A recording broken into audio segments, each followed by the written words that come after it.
Sobat Finansialku, balik lagi sama Minku dengan cerita-cerita yang sangat inspiratif. Dan kita bisa belajar dari kisah-kisah yang diceritakan. Ya, kali ini kita akan belajar dari kisah penipuan berkedok agama.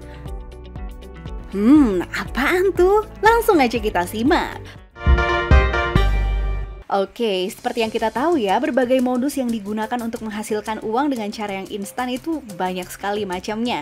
Seperti money game, MLM, dan lain sebagainya. Gak sedikit juga korban yang jual harta benda demi janji keuntungan dan bonus return yang akan didapat tanpa mikirin resiko apabila terjadi penipuan. Kenyataannya banyak yang jadi korban dan lapor ke pihak berwajib. Kasus investasi bodong berkonsep agama sudah banyak memakan korban. Salah satunya yang terbaru datang dari PT Kampung Kurma yang ujungnya malah buat investor jadi rugi telak. Yuswo Hadi, seorang pakar dalam bidang marketing, mengatakan investasi bodong berkonsep agama gampang menarik orang karena mereka diajak melalui pendekatan secara emosional dan juga spiritual. Apalagi jika yang menawarkan itu adalah orang yang dikenal, ya jadi nggak enak nolak kan? Oke, langsung aja kita simak beberapa investasi bodong berkedok penipuan agama yang pelakunya udah diciduk pihak berwajib. Ini dia ceritanya. Pertama, Keraton Agung Sejagat. Mengatasnamakan Keraton Agung Sejagat, aksi penipuan ini berada di Purworejo, tepatnya di Desa Pogung Juru Tengah, Bayan. Totok Santosa dan Diah Gitarja mengaku sebagai raja dan permaisuri Keraton Agung. Dari pengakuannya, Keraton Agung Sejagat mengklaim menguasai wilayah seluruh dunia termasuk PBB dan juga Pentagon. Dan gak sedikit yang jadi pengikut dari Keraton Agung Sejagat ini, yaitu sekitar 450 orang. Resi Joyodiningrat yang mengaku sebagai penasihat Keraton Agung Sejagat menegaskan bahwa Keraton Agung Sejagat bukan aliran sesat seperti yang dikhawatirkan oleh masyarakat. Menurutnya, Keraton Agung Sejagat adalah kerajaan yang muncul karena telah berakhir perjanjian 500 tahun yang lalu antara Majapahit dengan Portugis. Karena sudah terbukti sebagai sebuah aksi penipuan, raja dan permaisuri Keraton Agung tersebut telah ditahan oleh Polda Jawa Tengah pada Januari 2020 silam. Berdasarkan keresahan masyarakat, mereka pun dijerat UU nomor 1/1946 tentang peraturan hukum pidana serta pasal 378 KUHP tentang penipuan. Yang kedua, Padepokan Dimas Kanjeng. Terletak di Dusun Cangkleng, Probolinggo, Jawa Timur. Padepokan ini dipimpin oleh Dimas Kanjeng yang memiliki nama lengkap Dimas Kanjeng Taat Pribadi. Dari pengakuannya, Dimas Kanjeng memiliki kesaktian, yaitu dapat menggandakan uang. Hal tersebut membuat para masyarakat mempercayainya dan menjadi pengikutnya.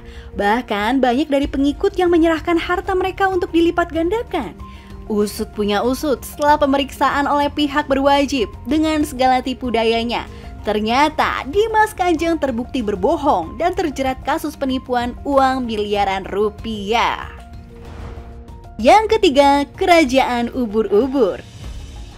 Rudy dan Aisyah adalah pasangan suami istri yang menciptakan sekte sesat Kerajaan Ubur-Ubur yang sempat menjadi perbincangan publik. Pasalnya, banyak sejumlah pernyataan kontroversial yang ditebarkan kepada publik. Salah satunya adalah pernyataan kalau Nabi Muhammad bukanlah seorang laki-laki. Di samping ibadah yang nyeleneh, mereka meyakini kalau ritual yang mereka lakukan dapat membuka kunci kekayaan Indonesia di rekening yang ada di 2 bank internasional. Selain itu, mereka juga punya surat untuk mencairkan dana tersebut. Pihak berwenang akhirnya menangkap mereka karena berbagai keanehan yang mereka ciptakan. Dan sekte ini dianggap sebagai aliran sesat yang juga melakukan aksi penipuan. Yang keempat, Tarekat Tajul Kalwatiyah Syekh Yusuf. Puang Lahang merupakan seorang kakek 74 tahun yang mengaku kalau dirinya adalah seorang rasul. Ia bahkan mendirikan Tarekat Tajul Kalwatiyah Syekh Yusuf yang memiliki banyak jemaah di Kabupaten Goa, Sulawesi Selatan. Tidak hanya sesat, ternyata aliran satu ini juga melangsungkan penipuan. Seperti jaminan masuk surga untuk para pengikutnya dengan membeli kartu surga senilai Rp10.000. Wow, murah sekali ya buat masuk surga. Puang Lahang kemudian harus mempertanggungjawabkan perbuatannya dan berakhir di penjara.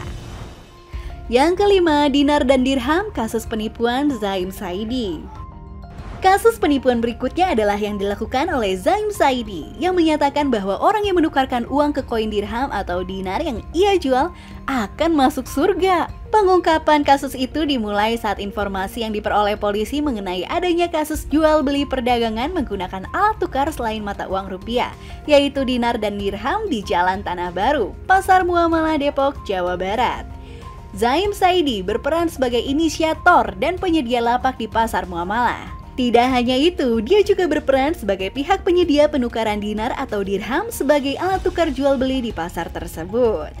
Zaim Saidi, sang tersangka dan yang sudah ditahan oleh pihak berwajib ini mengambil untung sebesar 2,5% untuk setiap penukaran rupiah menjadi koin dinar dan dirham. Dirham yang menjadi alat transaksi di pasar muamalah merupakan koin perak logam mulia sebesar 2,975 gram. Sementara dinar adalah koin emas sebesar 4,24 gram atau emas 22 karat. Wow, ternyata banyak juga ya kasus penipuan berkedok agama ini. Selain berkedok agama, ternyata banyak juga loh investasi bodong lainnya. Untuk cek daftar investasi bodong, Sobat Finansialku bisa langsung aja klik link yang ada di description box. Di sana terdapat lengkap investasi-investasi bodong yang ada di Indonesia. Hati-hati, jangan sampai uangmu lari ke tempat yang salah. Sebelum berinvestasi, ada baiknya Sobat Finansialku untuk konsultasi terlebih dahulu kepada orang yang sudah ahli di bidangnya. Selain memutuskan untuk berinvestasi, Sobat Finansialku juga akan diarahkan strategi-strategi apa sih yang tepat untuk mencapai tujuan keuangannya Sobat Finansialku. Langsung aja klik link yang ada di description box juga untuk dapatkan konsultasi gratis 20 menit bersama perencana keuangan Finansialku. Jangan sampai hasil keringat jerih payahmu malah lari ke tempat yang salah. Oke, segitu aja dari Minku. Sampai bertemu di video berikutnya. Bye-bye.